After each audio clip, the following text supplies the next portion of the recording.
Bonjour à tous, je vais aujourd'hui vous présenter un nouveau petit produit intéressant pour tous ceux qui aiment à pratiquer régulièrement les techniques de crochetage.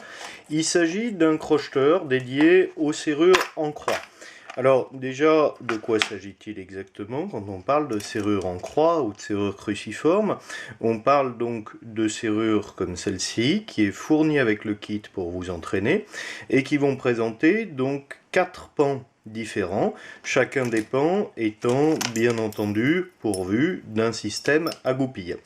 Il s'agit donc de quelque chose de très proche des serrures à goupilles classiques, dites à clé plate ou paracentriques, mais avec une difficulté supplémentaire qui consiste bien sûr à crocheter de manière quasi simultanée les 4 côtés de la clé, tout en entraînant au milieu, ce qui reste bien entendu compliqué, puisqu'il faut tout à la fois disposer de la place nécessaire pour insérer un entraîneur, et puis d'autre part être capable de venir crocheter alternativement chacune des rangées de goupilles.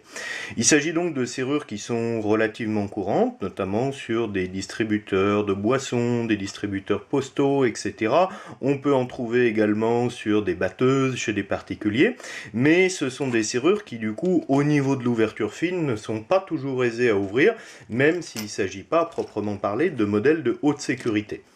Alors, bon, maintenant que je vous ai montré un petit peu la serrure, qui est donc fournie en forme de batteuse, donc avec sa came et le nécessaire pour la visser. Donc, comme vous le voyez, on a bien entendu un jeu de 2 clés qui est fourni avec cette serrure. Clé fonctionnelle, bien entendu, là encore. Et donc, on va voir un petit peu comment fonctionne l'outil qui permet de les ouvrir. Alors, cet outil, je vous le présente relativement rapidement avant de vous montrer l'ouverture à proprement parler, se présente sous la forme d'un stylo qui rappelle un petit peu une pince à sucre. Au bout de cette pince à sucre, peut-être pas évident à distinguer, mais on a 2 petits morceaux qui viennent jouer le rôle de l'entraîneur à l'intérieur de la serrure. Et ensuite, on vient appliquer une tension sur la serrure au fur et à mesure qu'on palpe cette dernière à l'aide des petits branches qui se rétractent. Alors, on va passer directement maintenant à ce qui nous amuse le plus, c'est-à-dire au crochetage de cette serrure. Alors, comme vous le voyez, je viens simplement donc d'installer notre serrure à l'étau. On vérifie bien entendu qu'elle s'avère toujours fonctionnelle, que l'étau ne bloque pas par exemple la position du stator. Alors je m'excuse, j'ai déjà du mal à insérer la clé dans la bonne position. Voilà, donc on voit bien le fonctionnement de notre serrure. Et donc maintenant on va s'amuser à la crocheter. Donc je positionne mes 2 petits entraîneurs à l'intérieur du bloc serrure. Vous devez sentir que vous êtes correctement clipsé, comme c'est le cas ici.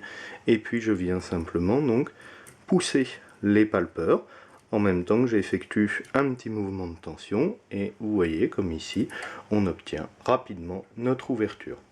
Voilà, écoutez, j'espère que cette petite démonstration vous aura plu et vous aura donné envie de vous attaquer à ces sûretés un petit peu spécifiques que sont les sûretés cruciformes.